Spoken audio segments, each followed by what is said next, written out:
வாழ்க்கை வளங்காள் திருக்குறளை ஆடும் அறம் பொருள் இன்பம் அறியும் நெறிமுறையை ஊழும் வழிவிடும் உண்மை உலகற்கு உணர்த்தியவர் தாழும் பணிவுடை வள்ளுவர் தாழ் மலர் போற்றுதுமே வள்ளுவர் தாழ் மலர் போற்றுதுமே. திருச்சிற்றம்பலம். சிவாய நம. சிவாய நம. திருச்சிற்றம்பலம். அகர ஆதி பகவன் முதற்றே உலகு. திருச்சிற்றம்பலம். அடியார் பெருமக்களுக்கு வணக்கம். எல்லாம் வல்ல சிவகாமி அம்மை உடனாகிய அம்பலமான பெருமானது திருவருட் பெருங்கருணையினாலும் அருபான் மும்மை நாயன்மார்களது குருவருளினாலும்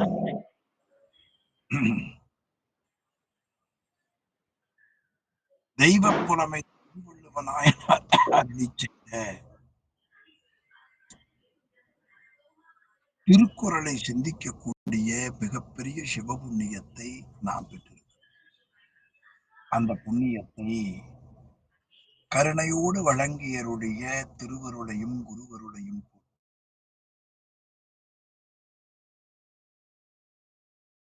குருவருளையும் போற்றி கேட்டு சிவபுண்ணியம் பெறுகிற தொண்டர்களின் திருவடிகளையும் சிறமேல் கொண்டு மனம் மொழி மெய்களாலே வணங்கி நண்பர்களே, தெய்வ புலமை திருவள்ளுவனாயர் அளித்த திருக்குறளிலே பொருட்பாலிலே நாம் 6வது அதிகாரமாக குற்றங்கடிதல் அதிகாரம் என்ற அதிகாரத்தை நாம் சிந்திக்க இருக்கின்றோம்.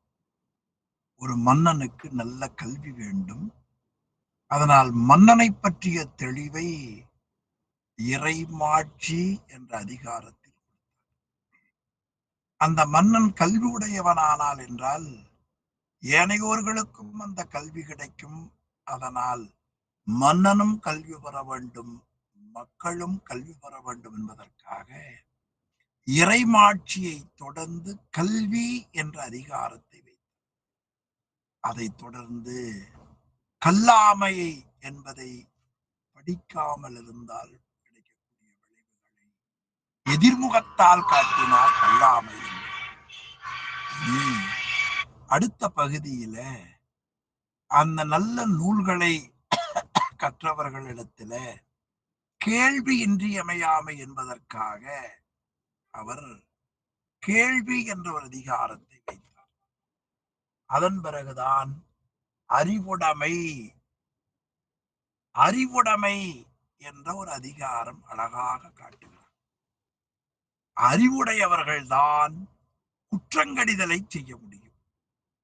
அதனால் குற்றங்கடிதல் என்ற ஒரு அழகான அதிகாரத்தை காட்டுகிறார். ஆக எது குற்றத்தை நீக்குவது என்பதை பற்றி அழகாக பரிமேலழகர் காட்டுகிறார்.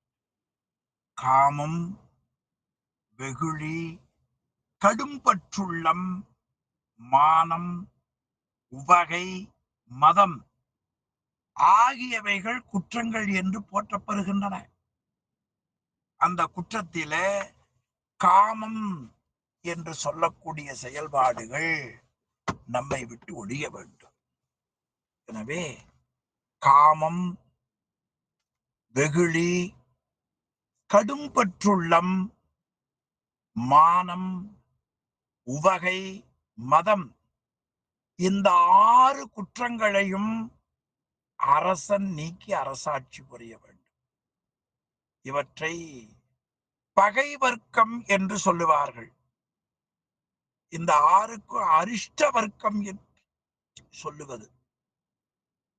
எனவே குற்றத்தை தெரிதலும்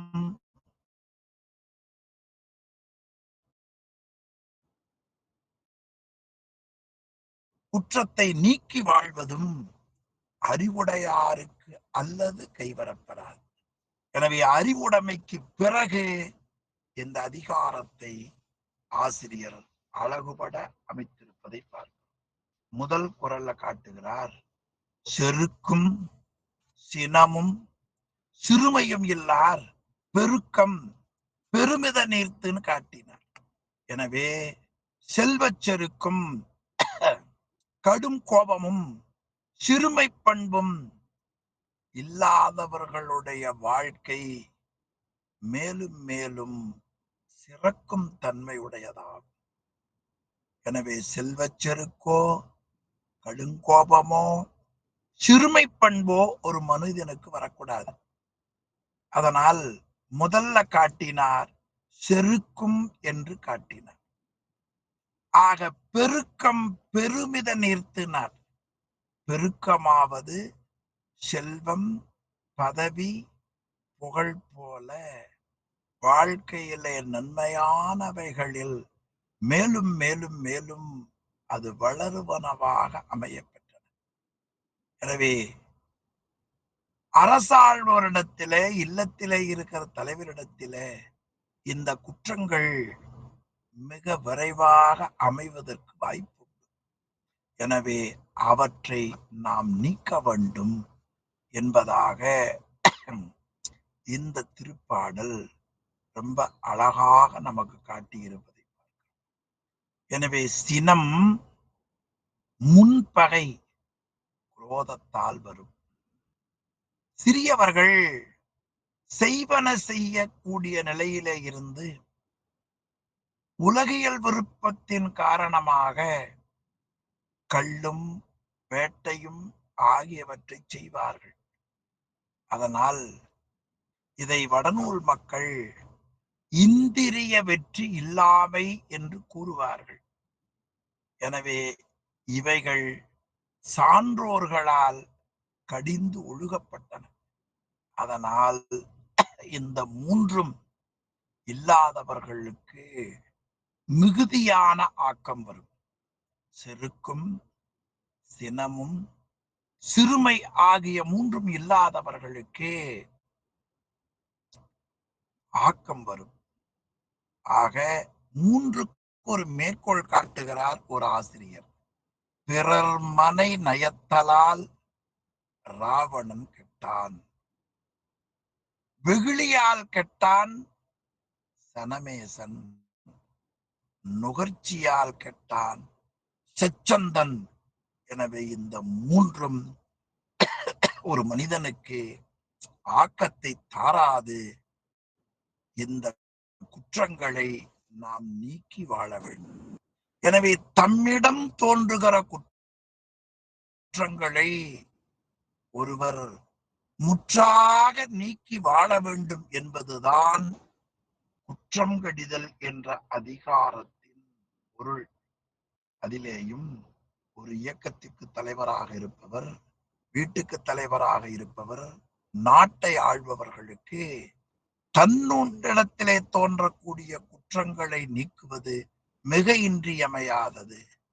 எனவே தன் குற்றம் நீக்குவார் அல்லாமல் பிறர் குற்றங்களை அவர்கள் நீக்க முடியாது, நீக்க அவர்களுக்கு முறைமை இல்லாமல் போகும். அதனால் மன்னருக்கு குற்றம் கடிதல் இன்றியமையாமை என்கிற முறையிலே இதை அமைத்திருக்கிறார். அடுத்த இரண்டாவது திருக்குறள் குற்றங்கடிதல். இவரலும் மாண்பிறந்த மானமும் மானா உவகையும் ஏதம் இறைக்கி. இவரல் யாராவது தன்னிடத்துல வந்து பொருள் வேண்டினால் அவர்களுக்கு உரிய முறையில பொருள் கொடுக்க வேண்டும். இப்ப இவரலாவது இல்லை என்போருக்கு கொடுத்து கொடுத்து உதவாமல் இருப்பது மிகப்பெரிய குற்றம். அது இல்லை என்போருக்கு கொடுத்து உதவ வேண்டும். மாண்பிறந்த மானம். ஆக மாண்பு என்பது நன்மை உயர்வு என்ற பொருள்ல வரும். அப்படி நன்மையின் நீங்கிய மானம் ஒரு அரசனுக்கு கட்டாயம் தேவை. எனவே மாட்சியான மானத்திற்கு மாண்பறந்த மானம் தேவைப்படுகிறது. எனவே நன்மையின் நீங்கிய மானமும் மானா உவகையும் அளவிறந்த உவகையும் இறைக்கு ஏதம் அரசனுக்கு குற்றம். ஆக இல்லை என்போருக்கு கொடுத்து உதவாமல் இருப்பதும், போற்றுகிற வகையிலே தன்மானம் இல்லாமல் இருப்பதும், புகழுக்குரிய பெருமை அடையாதிருப்பதும் ஒரு தலைவனுக்கு இருக்கக்கூடாத குணங்கள் என்று காட்டுகிறார். அது இன்னொரு உரையாசிரியர் காட்டுகிறார்.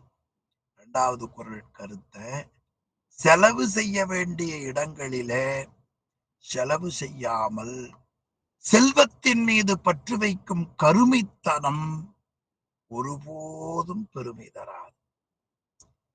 மேலும் எல்லை மீறிய மான உணர்ச்சியும் அது மாண்பற்ற தகுதியில்லாத மகிழ்ச்சியும் அரசனுக்கு குற்றம். எனவே இவற்றை முற்றாக நீக்க வேண்டும். அதாவது மாண்பிறந்த மானம் என்ற சொல்லுக்கு பொருள் எல்லை கடந்த மான உணர்ச்சி பேசுவது. ஆமா, மானா உவகை என்பது தேவையில்லாத பொருள்கள் மேல பற்று வைத்து இருப்பது. எல்லை கடந்த அந்த விருப்பம், பெருமகிழ்ச்சியில் திளைப்பது, இவையெல்லாம் ஒரு மன்னன் கட்டாயம் நீக்க வேண்டியவைகளாக வள்ளுவப் பெருமான் ரொம்ப அருமையா காட்டுகிறார். அதில நாம் செலவு செய்ய வேண்டியவைகளுக்கு செல்லாமல் இருந்தால் உலோபி என்று சொல்லுவார்கள், கர்மி என்று சொல்லுவார்கள். அப்ப லோபம் 2 வகை. தனக்கு முறைமையல்லாத பொருளை விரும்புதல், உண்டான பொருளை விடாமை. ஆக இந்த முறையிலே அந்த 2ம் நமக்கு நன்மை இல்லாதன. அதனால் வள்ளுவப் பெருமான் ரொம்ப அழகுபட காட்டுகிறார்கள் இந்த 2ஐயும். அடுத்த திருக்குறள் 3வது குறள். திணைத்துணையாகும் குற்றம். திணைத்துணையாகும் குற்றம் வரினும் பனைத்துணையாக கொள்வர்.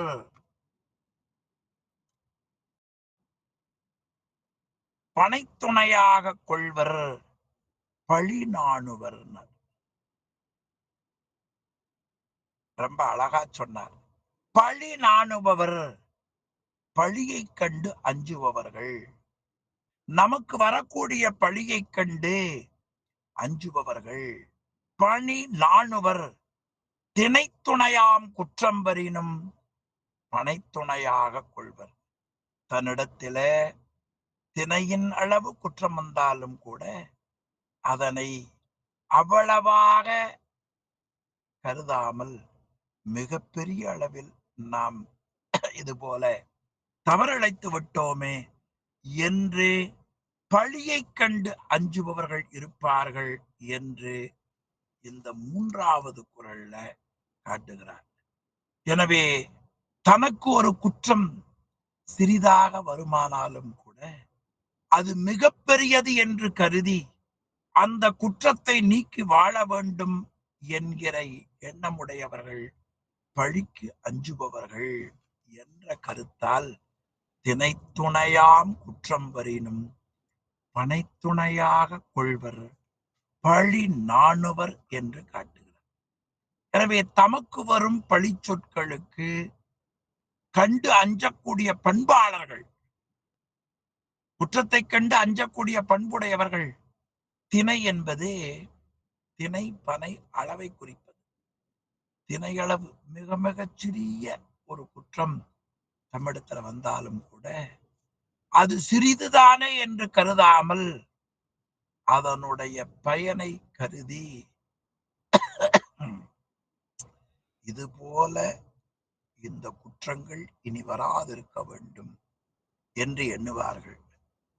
பொதுவாகவே உலகியல் மக்கள் மக்களோடு ஒப்பிட்டு நான் என்ன தவறு செய்து விட்டேன், நான் பெருசா ஒண்ணும் தப்பு பண்ணலையே என்று வாதிடுவது மக்களுடைய இயல்பு. ஆனால் பண்புடையவர்கள் அதுபோல எண்ணாமல் சிறிய குற்றத்தை கூட பெரிய குற்றம்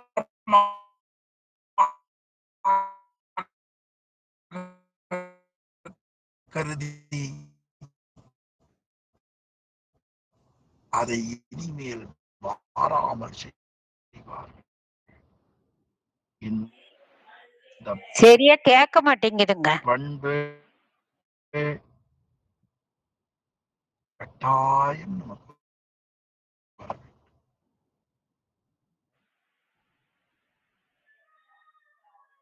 ஆக குற்றங்கடிதல்ல ஏன் சரியா கேட்க மாட்டேங்குதுங்க, விட்டு விட்டு வருதுங்க சாமி. சிறிய குற்றம் தானே, அதை பெரிதுபடுத்த வேண்டாம். ஆமா, மற்றவர்களுக்கு விட்டுதான் கேக்குதுங்க இங்க.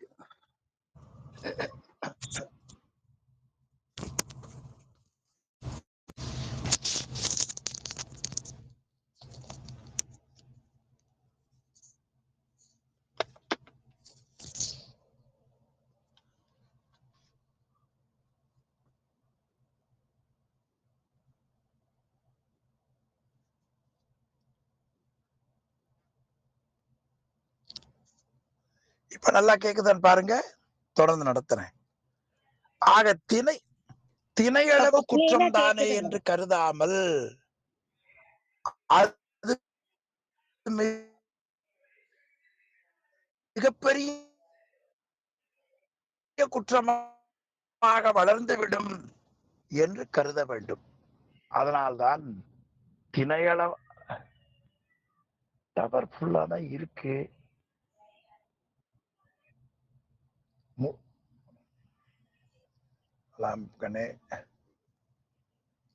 ஆமா, அப்படி பேசுவோம். வீடியோ நாள் குற்றம் வந்தாலும் கூட அதுதானே என்று இருப்பதும் தப்பு. எனவே அந்த குற்றத்தையும் கடைய வேண்டும் என்று 3வது குறள்ல காட்டுகிறார். 4வது குறள், குற்றமே காக்க பொருளாக குற்றமே அற்றம் தரும் பகை என்று காட்டினார். இந்த குற்றம் தான் அற்றத்தை கொடுப்பது என்று அருமையா காட்டுகிறார். எனவே அற்றம் என்பது பகை என்று, அதாவது துன்பத்தை தரக்கூடிய பகை, அழிவை தரக்கூடியது. அறிவு அற்றம் காக்கும் கருவி என்று ஒரு குறள் இருப்பதை நாம் பார்க்கிறோம். அறிவு தனக்கு வரக்கூடிய அழிவை வாராமல் காப்பது அறிவு. இங்க குற்றம் என்பது, இங்க அற்றம் என்பது அழிவு. எனவே ஒரு மனிதனுக்கு அழிவை தரக்கூடிய பகை எது என்று கேட்டால் அற்றம் தரும் பகை குற்றமே. அற்றம் தரும் பகை குற்றமே. தனக்கு இறுதி பயக்கும் பகை குற்றமாகும். எனவே குற்றமே பொருளாக காக்க, குற்றமே பொருளாக காக்கனர். எனவே அந்த அழிவை தரக்கூடிய பகை தன்னிடத்திலே வாராமல் அதை மிகவும் பயனாக கருதி கொண்டு காக்க வேண்டும். அதனால் பகைவர் நமக்கு அழிவை தரமாட்டார்கள். எனவே பகைவரை காட்டிலும் அழிவை தருபவர்கள் இந்த குற்றம்தான். அதனால் குற்றமே அற்றம் தரும் பகை. ஆக குற்றமே காக்கனர். இப்ப குற்றமே காக்க, குற்றமே அற்றம் தரும் பகை. குற்றம் வாராமல் காக்க வேண்டும். குற்றமே காக்க பொருளாக என்றால் தன்னுடைய பெயரில் குற்றம் பாராமல் அறிவுடையவர்களைப் போல அதை காக்க வேண்டும். ஏனென்றால் குற்றமே அச்சம் தரும் பகை. எனவே அப்படி அந்த குற்றம் நமக்கு வரக்கூடிய ஆபத்தை கொடுப்பதாகிய பகையாகும். அதனால் இந்த குறள்ல குற்றமே அச்சம் தரும் பகை, எனவே குற்றமே பொருளாக காக்க, ஆக குற்றம் செய்யாமல் இருக்க மிக கடினமாக முயல வேண்டும் என்று 4வது குறள்ல அருமையா காட்டுகிறார். 5வது குறள், வரும் முன்னர் காவாதான் வாழ்க்கை எரி முன்னர் வைத்தூறு போல கெடும்னார். ரொம்ப சிறந்த குறளுங்க. வரும் முன்னர் காவாதான் வாழ்க்கை. ஆக குற்றம் வரப்போகிறது என்று தெரிந்தே அதற்கு முன்பாகவே அதை நாம் காக்க வேண்டும். அப்படி காக்காத ஒரு வாழ்க்கை, அரச வாழ்க்கை இருக்கிறதே, அது எரி முன்னர் வைத்தூறு போல கெடும்னர். எரின நெருப்பு என்று பொருள். நெருப்பு பக்கத்துல வைக்குவை, வைக்குவையாவது வைத்தூறு.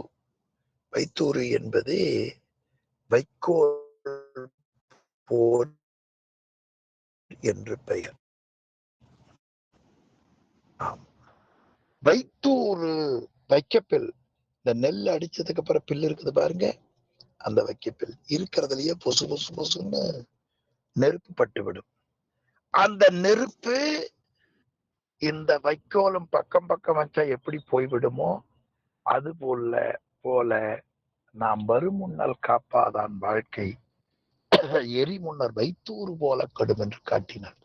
ஆக குற்றம் என்கிற ஒன்று தன்பால் வருவதற்கு முன்பாக அதை வராமல் தடுத்து தன்னை காத்து கொள்ள வேண்டும். அப்படி காத்து கொள்ளாதவனுடைய வாழ்க்கை இருக்கிறதே, இந்த எரியக்கூடிய நெருப்புக்கு பக்கத்துல வைக்கோல் வைத்தால் எப்படி அந்த வைக்கோல் முழுவதுமாக கெட்டுவிடுமோ அதை போல ஆகும். என்றால் என்ன பொருள்? சிறிய குற்றங்கள் தன்னிடத்திலே வந்தால் அதை முன்கூட்டியே ஒருவர் தம்மை கண்காணித்து கொண்டு அந்த குற்றம் வாராமல் காப்பது நல்லது என்று இந்த குறள்ல காட்டுகிறார். அடுத்த குறள் மிகச்சிறந்த குறள். மிகச்சிறந்த குறள். தன் குற்றம் நீக்கி பிறர் குற்றம் காண்கிற்பின் என் குற்றம் ஆகும் இறைக்கே. ஆக முதல்ல செய்ய வேண்டியது தன்னிடத்திலே உள்ள குறைகளை விட்டொழித்து விட்டு பிறகு மற்றவர்களுடைய குறைகளை ஆராய வேண்டும். அப்படி ஆராய்ந்து இருக்கக்கூடிய ஒரு மனிதனை என்ன குற்றம் வந்து சேரும்? எந்த குற்றம் அவனை வந்து சேராது. அப்ப நாம் பிறருடைய குற்றத்தை ஆராய்வதற்கு நேரம் ஒதுக்குகிறோமே, அந்த நேரத்தை விட்டுவிட்டு அந்த நேரத்தை நம்முடைய குற்றத்தை நீக்குவதற்காக பயன்படுத்த வேண்டும்னார். தன் குற்றம் நீக்கி பிறர் குற்றம் காண்கிற்பின், தன்னுடைய குற்றங்களை எல்லாம் பார்த்து அவற்றை நீக்குவதற்குள்ள வழிமுறைகளை கையாண்டு அந்த குற்றங்கள் இல்லாமல் வாழ பழகிய பின் பிறர் குற்றம் காண்கிற்பின், அடுத்தவருடைய குற்றத்தை நாம் காணக்கூடியவனுக்கு என் குற்றம் ஆகும், இறைக்கு என் குற்றம் ஆகும். இறை என்பது இறைமாட்சியில வந்த இறை.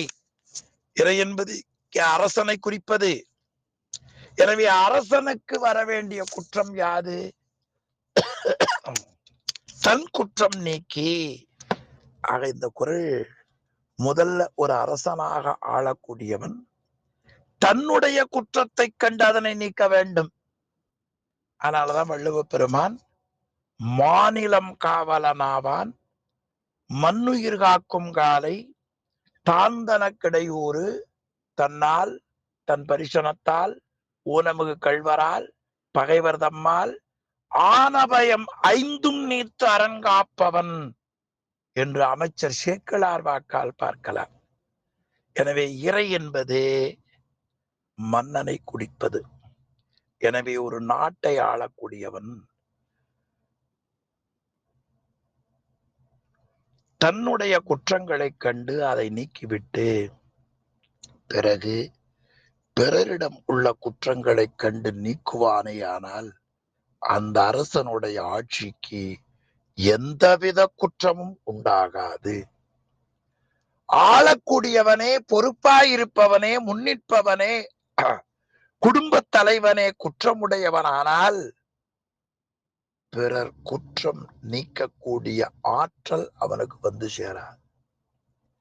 எனவே அவன் குற்றம் அற்றவனானால் அவரது ஆட்சியில், அவனது தலைமையில், அவனுடைய பொறுப்பில் எந்தவித குற்றமும் வராமல் அவனால் காக்க முடியும் என்பதை இந்த குறள் மூலம் காட்டுகிறார்.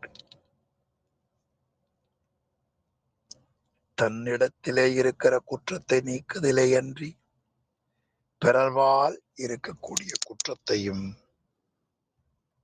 கடிய முற்பட வேண்டும். ஆனா பிறர்வால் இருக்கக்கூடிய குற்றத்தை நீக்குவதற்கு முன்பு நாம் குற்றமில்லாதவனாக இருக்க வேண்டும் என்பதை இந்த குறள் தெளிவாக நமக்கு உணர்த்துகிறது.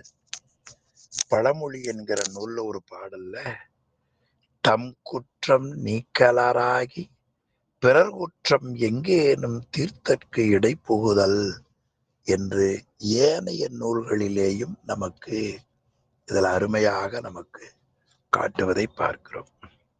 அடுத்த குறள் செயற்பால செய்யாது செயற்பால செய்யாது வரியான் செல்வம் உயற்பாலதன்றி கெடும்னார். செயற்பால செய்யாது இவரியான். ஆமா. ஆக இவரியான் செல்வம் செயற்பால செய்யாது இவரியான் செல்வம் பொருளால் தனக்கு செய்து கொள்ளப்படும் அவற்றை செய்து கொள்ளாமல் அந்த பொருள் மேல் பற்றுள்ளம் செய்தானுடைய செல்வம் உயப்பாலதன்றி கெடும்னார். பின் உளதாவது போல அன்றி அது பயன்படாமல் போகும். அப்ப செயற்பால ஆவன எது நல்ல குறள் நல்லா வாங்கணும். செயற்பால செய்யாது இவரியான் செல்வம். அப்ப செயற்பாலது எது? அறம், பொருள், இன்பம், பொருளால் பொருள் செய்து பெருக்குதல், இவையெல்லாம் செயற்பாலதாவன. நல்ல பொருள் ஈட்ட வேண்டும், அந்த பொருளின்படி அறத்தை கடைபிடிக்க வேண்டும். இது செயற்பால செய்யக்கூடியவையாக இருப்பது. அதை செய்யாமல் பொருள் மேல பற்று வைத்து அந்த செல்வத்தை சேர்த்தி வைப்பானே ஆனால் அந்த செல்வம் உயர்ப்பாலதன்றி கெடும்னார். உள்ளது போல சேர்த்து வச்சது போல இருக்கும், திடீரென்று அது பயன்படாமல் போகும். எனவே செய்யும் முறைமையை அறிந்து செய்யாமல் சேர்த்து வைக்கிற செல்வம் பகைவர் இல்லாமல் தானே கட்டுவிடும் என்று 7வது குறள்ல தெளிவட காட்டுகிறார். தனக்கும் பிறருக்கும் செய்து கொள்ளக்கூடிய நன்மைகளை செய்ய வேண்டும். இந்த கிராமத்துல சொல்லுவார்கள், நல்லவாயை சம்பாரிச்சு என்னமோ தவறான சிந்தனை உள்ளவன் அனுபவிக்கிறான் என்று சொல்லி. ஆக செல்வத்தின் மேல மிகுந்த பற்றுள்ளம் கொண்டு அதை சேர்த்து வைக்கக்கூடிய லோபத்தன்மை உடையவருடைய செல்வம் பின்னர் அவனாலேயும் காக்க முடியாமல் வீணாக தானே அழிந்து கெடும் என்று காட்டுகிறார். எனவே இது செய்யக்கூடியவை, இது செய்யக்கூடாதவை, செய்ய வேண்டிய செயலுக்கு கட்டாயம் செய்ய வேண்டும். உதாரணமா, இப்ப நாம் ஒரு வீடு கட்டுறோம், செய்ய வேண்டியதை செய்கிறோம். செய்த பிறகு ஏதாவது ஆலயத்துக்கோ அடியார் பணிக்கோ கொடுக்கலாம் என்று இருப்போம். ஆனால்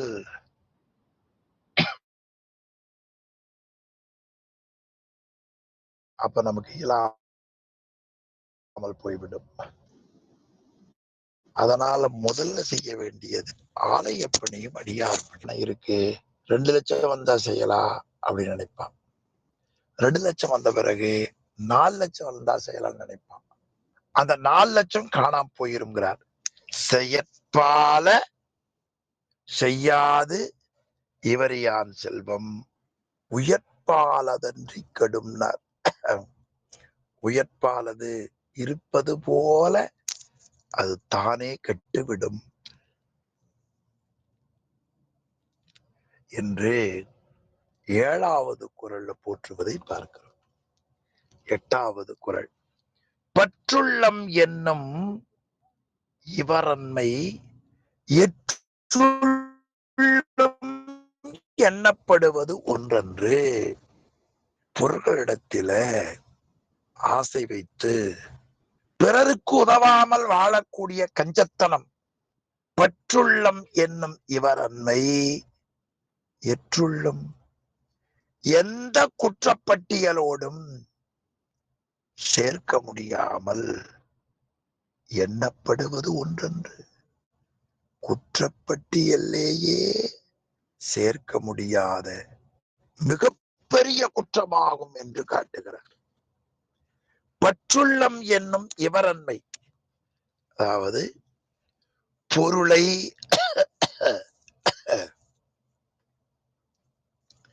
எங்கெங்க செலவு செய்ய வேண்டுமோ உரிய இடத்தில் செலவு செய்ய வேண்டும்.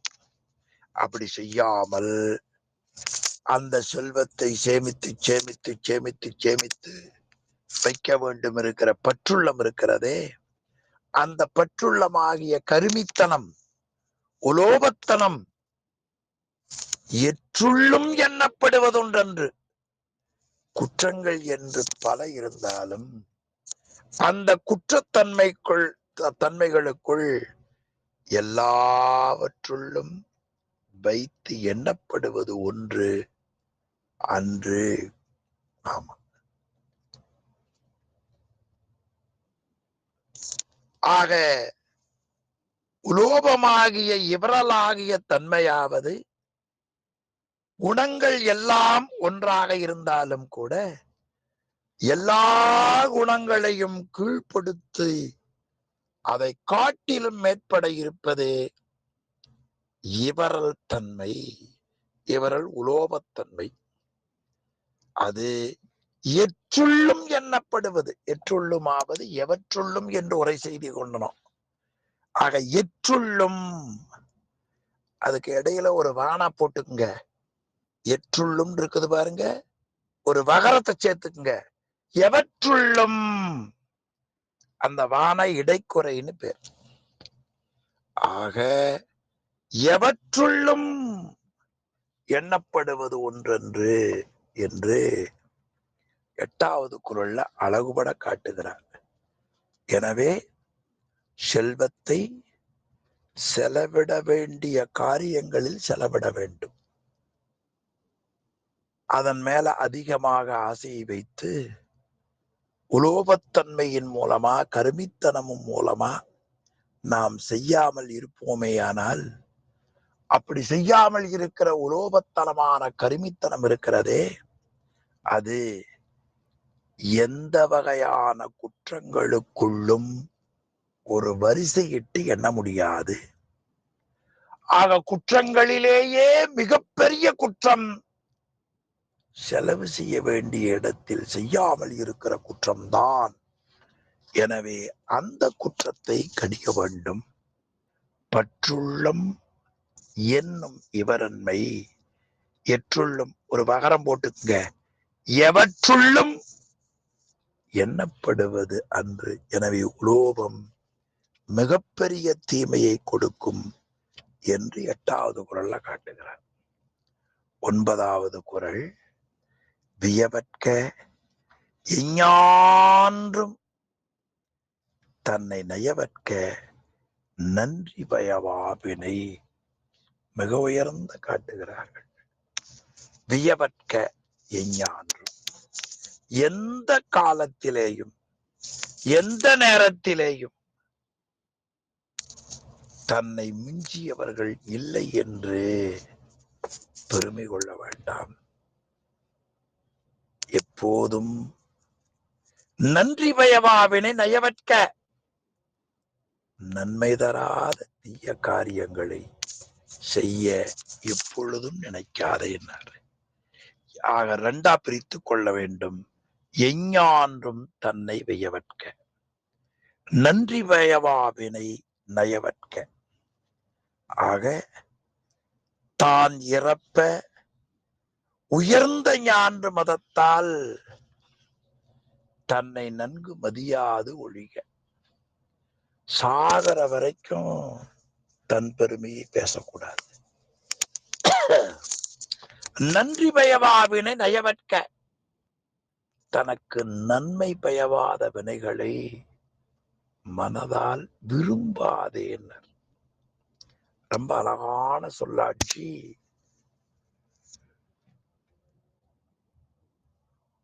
இந்த குறள்ல மிக அருமையாக காட்டுகிறார். தன்னை வியந்தான் விரைந்து கெடும் என்று இன்னொரு குறள்ல காட்டுகிறார். தன்னை வியந்தானுடைய செல்வம் விரைந்து கட்டுவிடும். எம்மை அறிந்திலீர் எம்போல்வார் இல்லென்று தம்மை தாங்கிக் கொள்வது கோளன்று, தம்மை அறியரா நோக்கி அறனறியும் சான்றோர் பெரியராக கொள்வது கோள். எது நல்ல வாழ்க்கை, எது உயர்ந்த குறிக்கோள் என்று சொன்னார். எம்மை அறிந்திலீர், என்ன உனக்கு தெரியாது? எம்மை போல யார் இருக்கிறார்கள் என்று தம்மைத்தானே வியப்பது ஒரு உயர்ந்ததல்ல. தம்மை அறியாரை கூட பார்த்து அறனறியும் சான்றோர்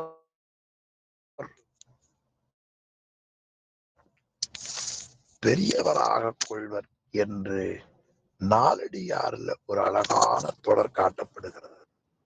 கற்றனவும் கண்ணகன்ற சாயலும் இப்பிறப்பும் பக்கத்தார் பாராட்டப் பாடெய்தும் தானுரைப்பின் மைத்துணர் பல்கி மருந்தில் தனியாத பித்தன் என்று எண்ணப்படும். எவனொருவன் தன்னை புகழ்ந்து வியந்து பேசுகிறானோ அவனுக்கு பித்தன் என்று பெயர். இந்த குறள்ல ரொம்ப நல்ல பகுதியா காட்டுவது, எஞ்ஞான்றும் தன்னை வியவற்க, நன்றி பயவாவினை நயவற்க, நன்மை அல்லாத வினைகளை விரும்பாதே, எப்பொழுதும் தன்னை உயர்த்தி நினைக்காது. ஒரு ஆசிரியர் காட்டினார், ஒருவன் எவ்வளவு உயர்ந்தாலும் தன்னைத்தானே வியந்து நிற்பதும் தன்னை பெரிதிப்படுத்தி பேசுவதும் மிகப்பெரிய செருக்காகும். எனவே நாம் வாழ்நாளில் எவ்வளவு உயர்நிலைக்கு வந்தாலும் தன்னைத்தான் வியந்து பேசக்கூடாது. தன்னை பெரியவனாக கருதி பேசாதிருக்க வேண்டும். செருக்கினால் பிறருக்கு நன்மை தராத செயல்களை நாம் செய்ய ஒருபோதும் விருப்பம் காட்டக்கூடாது. மிக உயர்ந்த நிலைகளை அடைந்தாலும் கூட தன்னை மிக பெரிதாக மதித்துக் கொள்ளாமலும் அந்த நிலையிலும் சிறுக்கினால் மிக உயர்ந்த நிலையாக இருக்கிற நிலையிலேயும் தன்முனைப்பால் செருக்கால் நன்மை பயவாத செயல்களை செய்யாமல் ஒருவன் அடக்கமாக இருக்க வேண்டும் என்ற குறள் ரொம்ப சிறந்த குறள். எனவே எஞ்ஞான்றும் தன்னை வியவற்க நன்றி பயவாவினை நயவற்க என்று காட்டுகிறார். நிறைவான குறள் 40வது குறள். காதல் அறியாமை உய்க்கிற்பின் ஏதில ஏதிலார் நூல். காதல் அறியாமை, தான் காதலித்த பொருள்களை காதலித்தவர் அந்த காதல் அறியாமல் அனுபவிக்க பழகுவானேயானால் ஏதிலார் நூல் ஏதிலார் நூல் ஏதில. பகைவர்கள் தன்னை வஞ்சித்தற்கு என்னும் எண்ணம் பழுதாக போய்விடும். என்ன காட்டுகிறார்? தான் ஆர்வத்தோடு காதலிக்கும் பொருள்களில், விரும்பிய பொருள்களில் தனக்குள்ள ஆசையை வெளிப்படுத்துவது பெரிய குற்றம். அப்படி அவன் விரும்பிய பொருளை இருக்கிற ஆர்வத்தை யாரும் அறியாமல் விரும்புவானேயானால் அந்த பொருள்கள் ஒருவன் அனுபவிக்க முடியும். அப்படி அந்த பொருள்கள் ஒருவன்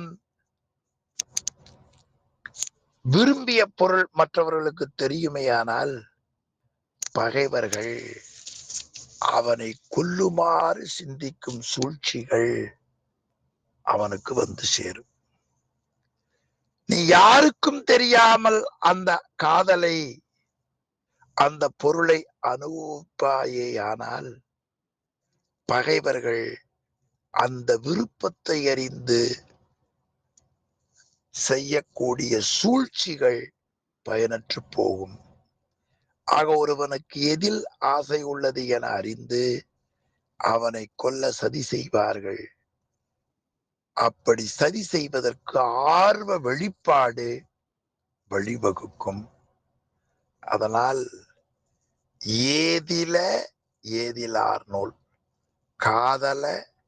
காதல் அறியாமை உய்ப்பிக்க வேண்டும் என்று இந்த குறள்ல அழகுபட காட்டுகிறார்கள். தன்னுடைய எண்ணங்களையும் குறிக்கோள்களையும் பிறர் அறிந்து கொள்ள முடியாது செயல்படுத்த வல்ல அறிவு ஒருவரிடத்திலே இருக்குமேயானால் அவரிடத்திலே பகைவர்களது சூழ்ச்சியும் பகைவர்களது வஞ்சகமும் ஒருபோதும் பலியாது என்று இந்த அதிகாரத்தில் மிக அழகாக அழகுபடுத்தி காட்டுகிறார். எனவே குற்றம் ஒருவனுக்கு நீக்கிக் கொள்ளக்கூடிய சூழல் வரும் என்றால் அது அறிவுடைமையால் தான் வரும். அந்த அறிவுடைமை நல்ல ஞான நூல்களை படித்தவரிடத்திலே கேள்வி ஞானத்தால் கிடைக்கும். நாமும் அதை படிக்க முயல வேண்டும். அந்த அறிவை பெருக்குகிற வழி நமக்கு கிடைக்கும் என்று சொன்னால் நாம் நம்மிடத்திலே இருக்கிற குற்றங்களை நீக்கி வாழக்கூடிய ஒரு நல்ல அறிவை இறையருளால் நாம் பெற முடியும் என்பதை இந்த அதிகாரத்தின் மூலமாக மிகச்சிறப்பாக நமக்கு ஆசிரியர் திருவள்ளுவ நாயனார் காட்டுகிறார். எனவே குற்றத்தை நீக்கி வாழக்கூடிய நிலை என்பது அன்பு நெறியிலே நிற்பவர்களுக்குத்தான் அந்த எண்ணம் வரும். அருள் நெறியிலே நிற்பவர்கள் குற்றத்தை நீங்கி வாழ்ந்தவர்கள் ஆவார்கள். அவர்கள்தான் நம் உலகத்திலே சான்றோர்களாக திகழ்ந்திருக்கிறார்கள். மகாத்மா காந்தி உள்பட இருக்கக்கூடிய அரசியல் நிலைப்பாட்டிலே இருக்கின்ற பெரியவர்களும், அருள் வழியிலே நிற்கக்கூடிய சான்றோர் பெருமக்களும் அந்த குறைகளை நீக்கி வாழ்ந்து காட்டியிருக்கிற நெறிமுறைகளை நாம் படிப்பதாலும் அதை சிந்திப்பதாலும் குற்றம் நீக்கி வாழ வேண்டும் என்கிற ஒரு உயர்ந்த சிந்தனை நமக்கு வாழ்க்கையிலே கிடைக்கும். வாழ்க்கையிலே மிக உயர்ந்த சிந்தனையாவது நமக்கு வருகிற குற்றங்கள் சிறிதாக இருந்தாலும் கூட அதை தெரிந்து கொண்டு இனி அதுபோல குற்றங்கள் செய்யாது வாழ வேண்டும் என்று எண்ணுவதே மிகப்பெரிய நன்மையை தரும். அந்த குற்றங்களை நீக்கி வாழக்கூடிய நல்லுணர்வு, வருமுன்னர் காக்கக்கூடிய நல்லறிவு, நல்வினை அல்லாத செயல்களை விரும்பாமை உள்ளிட்ட பல நல்லெண்ணங்களும் நமக்கு கிடைக்கவும், குற்றத்தை தூண்டுகின்ற செயல்பாடுகள் அனைத்தும் கடிந்து நீக்கி வாழக்கூடிய ஒரு வாழ்க்கையையும் எல்லாம் வல்ல பரம்பொருள் எளியேனுக்கு அருள் புரிய வேண்டும் என்று வேண்டி, நீங்களும் எனக்கு கிடைக்க என்னை வாழ்த்துமாறு வேண்டி இந்த அளவில் இன்றைய வகுப்பை நிறைவு செய்வோம். குற்றங்கடிதல் வகுப்பை இந்த அளவில் நிறைவு செய்வோம். சிவாய நம. திருச்சிற்றம்பலம். அன்பர்களே, அடுத்த அதிகாரம் மிகப்பெரிய அதிகாரம். பெரியாரை துணைக்கோடல். பெரியாரை துணைக்கோடல் மிகச்சிறந்தது.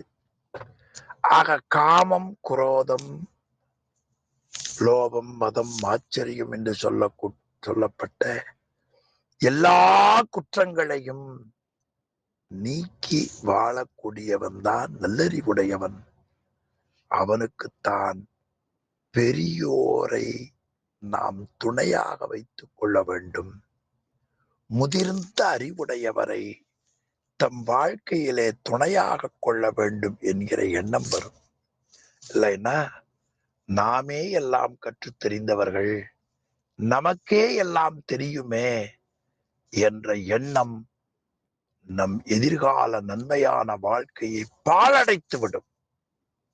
அதனால்தான் கிராமத்துல சொல்லுவார்கள், எதை செய்தாலும் 4 பேரை கேட்டு செய்வாங்க. அந்த 4 பேர் தான் பெரியார்கள். அது நாமறிந்த 4வர்கள். திருஞான சம்பந்தர், மாணிக்க திருநாவுக்கரசர், சுந்தரமூர்த்தி சுவாமிகள், மாணிக்க வாசகர்கள். அந்த ஞான நூல்களை வாசிக்கக்கூடிய பெரியவர்கள் தான் பெரியவர்கள். அவர்கள் அருள் வாழ்க்கையில பக்தர்கள், அன்புடையவர்கள். இந்த பெரியாரை துணைக்கோடல் என்ற அதிகாரத்தை தான் சிவஞான போத ஆசிரியர் மெய்கண்டார் பக்தரோடு இணங்குக என்றார். ஆக பெரியார் என்பதும் பக்தர் என்பதும் ஒன்றுதான். எனவே பெரியாரை துணைக்கோடல் என்ற அதிகாரத்தின் சொற்பொருளை இனி பக்தரோடு இணங்குக என்று சிவஞான போத நூற்பா அறிவுறுத்துகிறது. அந்த பக்தர்கள் யார்? அந்த பெரியவர்கள் யார்? அவரை துணையால் நமக்கு என்ன கிடைக்கும்? இதற்கு முன்னால படித்ததை அப்படியே நீங்கள் ஞாபகம் வைத்து பார்க்கலாம். பெரியாரை நீங்கள் துணை கொள்வதால் உங்களது குற்றங்களை நீக்கி வாழ முடியும். குற்றங்களை நீக்கி வாழ வேண்டும் என்று விரும்புவீர்களானால் பெரியாருடைய துணையால் உங்களுக்கு அறிவு சொத்தாகும். அந்த அறிவை வளம்படுத்துவதற்குரிய கல்வி, கேள்வி ஆகியவைகள் உங்களுக்கு பெரியாரின் துணையால் கிடைக்கும் என்பதால் 45வது அதிகாரம் பெரியாரை துணைக்கோடல். அந்த பெரியவர்கள் இந்த என்னுடைய வாழ்க்கையில் அவர்கள் நீங்கள்தான் என்று பெரியவர்களாகிய உங்களை வணங்கி இன்றைய வகுப்பை இந்த அளவிலே நிறைவு செய்வோம். சிவாய நம. திருச்சிற்றம்பலம். ஐயா ஓதுவாமூர்த்தி ஐயா. ஐயா சிவா. ஐயா கற்றல் கேட்டல் உடையார் பெரியார் அந்த பாடல் பாடி நிறைவு பண்ணுங்க ஐயா.